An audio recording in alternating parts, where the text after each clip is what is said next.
Hello everyone and welcome back to the channel. And in a minute I'm going to spoil the Christmas illusion for you, just like Charlie's mother and his stepfather in this movie, The Santa Claus. Let's talk about it.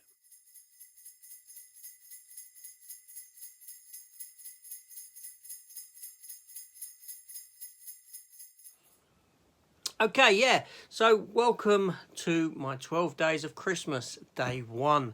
Yep, this is the lead up to Christmas, the 12 days before the big day, and I'm going to be bringing you 12 Christmassy items of varying degree and different stuff to get you in the mood for Christmas. Now, like I said, I'm going to spoil the Christmas illusion for you.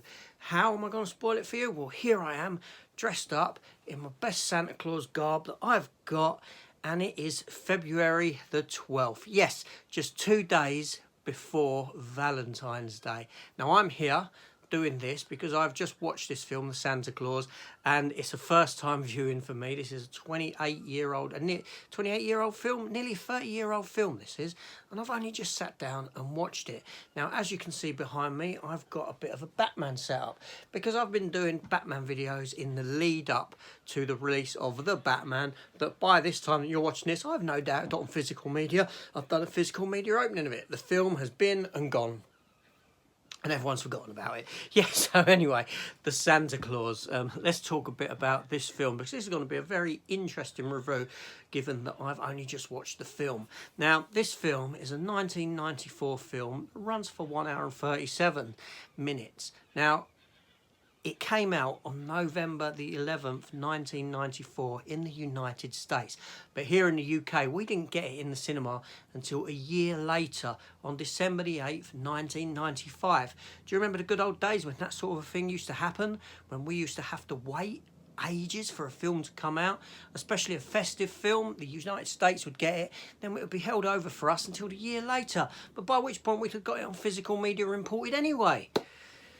Anyway, I digress. We're going back to the days of VHS, so we probably couldn't get it imported. That's the days of DVD. Anyway, let's just talk about this film, The Santa Claus. This film was directed by John Paquin, who had previously directed episodes of Home Improvement, obviously with Tim Allen, who stars in this film, and he'd also directed Sandra Bullock in Miss Congeniality 2. Yes, so as I already said, this film stars Tim Allen as Scott Calvin, Judge Reinhold as Neil, Wendy Crewson as Laura, Eric Lloyd as Charlie, the son of Calvin, David Krholitz as Bernard, and has music by Michael Convertino. Yes, now this film was made on a budget of $22 million and went on to earn $190.5 million worldwide. So a massive hit for Disney, being it was a Disney film, and no wonder the film subsequently got 2 sequels. Now, I watched it on DVD. Yes, this is like a 3-disc set of all 3 of the Santa Claus films. I've never seen any of them until today. First time watching this movie.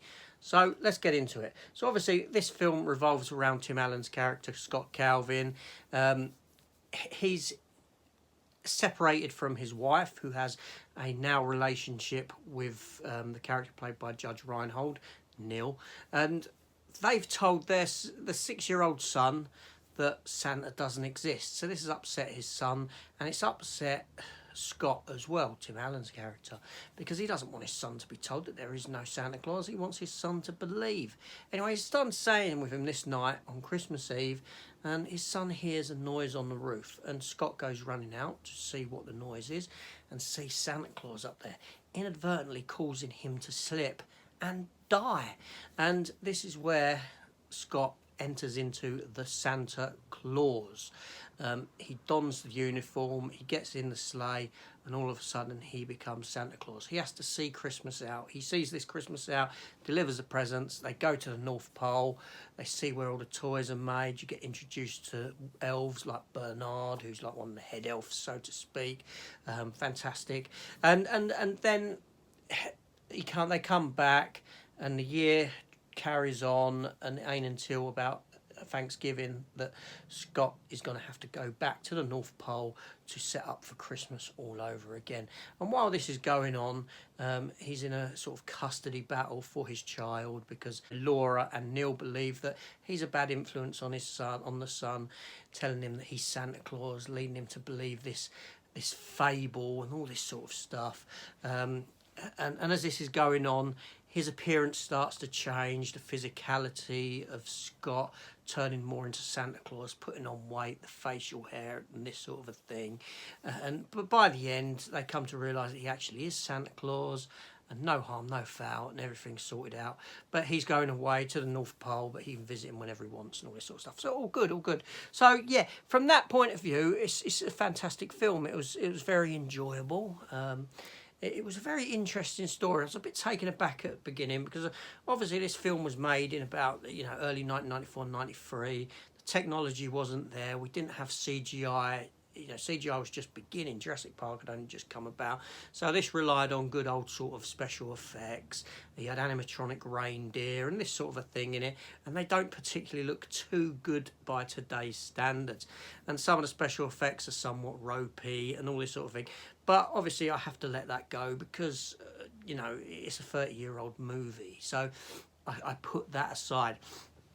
What really intrigued me about this film is the adult content within the story. I don't mean adult as in adult humour or adult in that sense that you may be thinking. What I mean is there's a very mature story at the heart of this film, in that it is actually about the anxiety that a separation causes on a child and on the estranged parent, in this case Scott, and the physicality changes that he goes through are a metaphor for maybe depression and this sort of thing, the weight gain, the change of facial appearance, the uncleanliness of being unshaven, and all this sort of a thing. Do you know what I mean? And then you've got the other side of it, the parent who's the primary parent with the new father figure in the child's life, and the child himself and what he goes through. And then you're touching on themes of kidnapping and this sort of thing, because when Charlie goes away with Scott, they believe that he's taken him and abducted him to somewhere else. So there's this very mature story within the realm of this movie, and I found that to be very intriguing. So really it is a film on two parts. It is a fun Christmas film that can be enjoyed by kids and this sort of a thing, and they see it for that side of it. But then you got someone like me who can switch it to its other side and see this and the themes that it's touching upon. The fact that Neil, Judge Reinhold, plays a psychiatrist in the film as well, touches upon the points that I've just made with depression and the separation anxiety and all this thing that affects children and adults alike when a marriage breakup occurs and the split of two parents and the child having to learn to adapt to two new places. So in my mind that was a fantastic story element to this film, and I don't know if many people actually grip upon this, that this story was actually about this. You know what I mean? So there's a very, very mature content to this film. So now I'm going to be interested to see the sequels, to see what they do. I'm expecting that sort of stuff to be now jettisoned, and it's going to turn into Father Christmas, soppy sort of storytelling. I'll be interested to see. And also to see who the writers are of the sequels in compared to this film. Now, the soundtrack from the film was, like I said, by Michael Convertino, and the soundtrack was fantastic. It conveyed your emotions and the dilemmas and the somberness of certain moments during the course of this film. It's not a soundtrack that I'd listen to outside of the movie, but nonetheless it elevated certain scenes within the film and made you feel the docile tones of sadness when required and that sort of thing. So it was a very good soundtrack for the movie. Tim Allen was, well, as soon as the film started, I didn't know if he was a very likeable character or not. because we find him lying to his wife, but this is before you realise that there's a separation and he's lying because of his kid. It gives you the implication that he's actually lying because he's probably off to go and have an affair or something like this. But no, that's not the case. So in that first few minutes I was thinking, is he going to be a very likeable character or isn't he? But he turns out to be a very likeable character, doesn't he? I mean, Tim Allen, he was very good in the role, and the transition into Saint Nick, and it looked fabulous. You know, the effects on the face, the fat suit and the makeup, it just looked fantastic. It was very well done, and you probably couldn't tell him from the start of the film to the end of the film. So there's this character growth of him turning from Scott Calvin into Santa Claus. The other element of the film I did enjoy was the Santa Claus. That was very clever. The clause of becoming Santa, I thought that was a big thumbs up to that. Going back to the acting, Eric Lloyd as Charlie was very good. He was a very enjoyable role within the film, and so was the actor who played Bernard. As for Judge Reinhold and Wendy Crewson, they were adequate in their roles, but nothing overly special. But other than that, this was a very good film. I really did enjoy it. I thoroughly enjoyed it. And yes, so anyway, so thank you for joining me on my 12 Days of Christmas. This is season 2, because last year I did do 12 Days of Christmas before, and I reviewed 12 Christmas films in the lead up to Christmas. But this is going to be a little bit different. There will be the reviews in there, but there'll be a few other bits thrown in as well. Some that might be of a surprise to people. Anyway, hope you love that.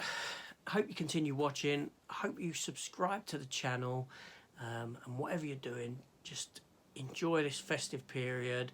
I'm pretty sure that in 10 months' time I'll be ready, and you know what I mean? Yeah, like I said, Valentine's Day in 2 days' time, so let's see what that brings. This is AJ. Thanks for watching. See you later. Goodbye.